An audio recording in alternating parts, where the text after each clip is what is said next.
교수직을 사임하지 않게 되면은요, 그 민정수석으로 가면서 그 휴직을 했던 상황이 계속 이어지는 또 거죠. 이어지는 거죠. 지금 제가 그 규정이 그러니까 예. 공직으로 갔다가 이제 공직이 그게 끝나면 일단 30일 내에 네. 다시 복직을 해야 되는데 절차상. 네네. 그래서 이제 그 복직 신청을 하지 않으면 30일 안에 하지 않으면 자동으로 그냥 그 면직 처리가 되어 버린다 그래요. 사직으로 간주를 해서.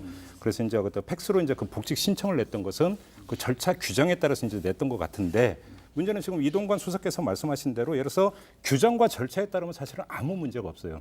규정과 절차만 갖고 이야기하면 아무 문제가 없는 것인데 지금 어떤 논란의 초점은 그것이 아니라 이제 조국 그 전 수석이 그 2008년인가요? 네. 그러니까 서울대 학보 대학 신문에 썼던 글이 있는데 여기에서 보면은 예를 들어서 뭐 공직이나 이런 데 나가기 위해서 그 학교에 휴직을 하면서 갔던 거에 대해서 비판을 했는데 네. 이런 두 가지 점 학생들이 어떤 그 이제 그 수업의 문제 하나 그다음에 그러면 그 강의가 비니까 다른 교수가 이걸 채워줘야 되는데 네. 이렇게 되면 이제 뭐 교수 몇 명이 안식년도 못 가고 한다라고 하는 점 지적을 했는데 이런 어떤 그 자신의 어떤 주장에 비추어서 본다면 과연 이게 일관된 태도이냐 아니면 이율 배반의 태도이냐 조금 전에 이 수석이 이제 제기했던 문제도 바로 이제 그 문제라고 저도 이해를 하고 그런 점에서는 그 문제는 충분히 제기할 수 있는 문제다. 저는 그런 점에서 본다면 뭐 이거는 어떤 그 충분히 이야기가 될 수 있는 부분이라고 생각하고요.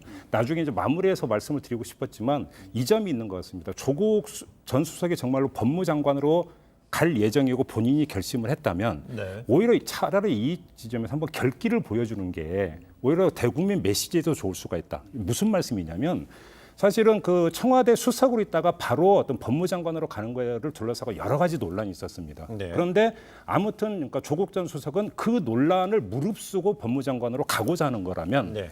거기에는 자신이 법무장관에 대해서 무엇을 하겠다라고는 뚜렷한 목표의식이 있기 때문입니다. 그것이 이제 많이 알려진 것처럼 사법개혁이겠죠. 네. 자, 그런데 만약에 여기서 그러면 내가 이 그 법무장관에 대해서 사법개혁에 한 몸 던지겠다라고 하는 어떤 결기와 어떤 비장한 각오를 보여주는 데 있어서 그리고 그런 것이 일정하게 사법개혁에 대한 국민적 여론을 끌어모으는 데 있어서 자신 한 몸을 던지는 측면이라고 한다면 차라리 한번 복직 신청을 하지 않고 던지고 여기에 그러니까 사법개혁의 완수에 내가 한번 걸어보겠다라고 이 결기를 보였으면 어땠을까라고 하는 생각도 한번 해보게 됩니다.